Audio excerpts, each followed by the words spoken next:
నమ్మటే వచ్చినటువంటి మీ అందరికీ ప్రభు నేసినామంటే అందరికీ వందనాలు. ఎందుకంటే ఇక్కడ పెట్టుకోవాలి, ఇక్కడ ఉన్నప్పుడు బాగున్నది, ఆడ ఇరుకైందని చెప్పేసి ఇక్కడ మొదలు పెట్టుకున్నాము. అయితే నా దగ్గర డబ్బులు ఏం లేవు, కానీ దేవుని మీద ఆధారపడిన ప్రభా నీ చిత్తం అయితే నాకు సాయం చేయని చెప్పేసి దేవుని మీద ఆధారపడినప్పుడు కొంత లోన్ రూపంలో కొంతమంది వ్యక్తుల ద్వారా దేవుడు నాకు సాయం చేసిండు. అంతమించి నా దగ్గర డబ్బులు ఏం లేవు. ఇప్పుడు కూడా నేను సంపాదించిందంటే ఏం లేదు, కానీ నాకు చిన్నప్పటి నుంచి కూడా అంటే దేవుడిని భయం ఉంది. కాకపోతే కొంత వయసు వచ్చిన తర్వాత కొన్నిసార్లు తప్పిపోవాల్సి వచ్చింది. అయితే దేవుడు మాత్రం నన్ను విడిచిపెట్టలేదు. దేవుడు నన్ను విడిచిపెట్టకుండా ఆయన కాపుదలలో నన్ను కాపాడింది. కాబట్టి ఖచ్చితంగా దేవుడు నాకు సహాయం చేస్తూ వచ్చిండు. లేకపోతే నా దగ్గర ఏమి లేదు. కేవలం నేను వట్టివాడును, ఎందుకు పనికిరాని వాడును. కేవలము చిన్నప్పుడు సండే స్కూల్లో ఆడ కొట్ట ఉన్నది, కొట్టం చర్చిలో పోయి ఆడ వండుకొని బయట లేచిన నుంచి పోయి కసు దోసుకోవడం, ఇంట్లోకి రావడం. బడి కూడా పెట్టాను కదా సరిగా. ఆయన అబ్బా ఉన్నాడు, చనిపోయింది ఆయన యేసరత్నం అయ్య అని. ఆయన దగ్గర పరిచయం చేస్తూ ఉన్నాం ఒక ముగ్గురం. అయితే బడికి పోవడం, బొక్కులు ఇంట్లో పడేయడం, ఆడికి వచ్చి కసు దోసుకుంటా ఆడనే పండుకోవడం, ఆయనతో పాటు కలిసి ఉండడం.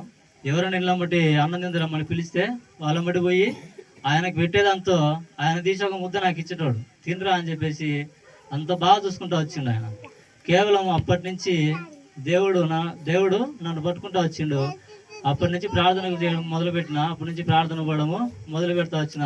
దీని అంతటికీ కారణం ఏంటంటే దేవుని సంఘంలో కసుగు పెట్టిన నేను. అందుకనే దేవుడు నాకు ఈ స్థానాన్ని ఇచ్చిండు. ఇంకొక అబ్బాయి సునీల్ అని ఉన్నాడు, పోలీసు పోయిన ఆయన మేమిద్దరం కలిసి ఎక్కువ చర్చిలో పనిచేసినాం.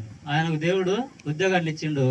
నాకేకపోయినా నా భార్యకు చిన్నపాటి ఉద్యోగాన్ని దేవుడు ఇచ్చిండు. ఎందుకు చెప్తున్నంటే మీ పిల్లలందరినీ కూడా సండే స్కూల్కి పంపించండి, దేవుని భయంతో పెంచండి. ఒకవేళ ఈ రోజు ఫలితాన్ని చూడకపోవచ్చు, కానీ ఏదో ఒక రోజు దేవుని యొక్క ఫలితాన్ని చూడొచ్చు. తర్వాత నాకు అసలు నెమ్మది లేదు కుటుంబంలో. ఎందుకంటే అసలు ఎట్లా చేయాలి ప్రభావ, డబ్బులు ఏం లేవు, మరి ఏం చేయాలని చెప్పేసి నిన్నటి వరకు కూడా ఎంతో సమాధానం లేకుండా అసలు భయంకరంగా తలనొప్పితో అన్నం కూడా సరిగ్గా తినబుద్ధి కాక అంత బాధ అనిపిస్తూ ఉన్నా. అయితే ఇంటికి వచ్చిన తర్వాత ఒకసారి చెల్లెలో ఒక పాట పెట్టుకుంటే ఆ పాట ద్వారా దేవుడు నాతో మాట్లాడిండు.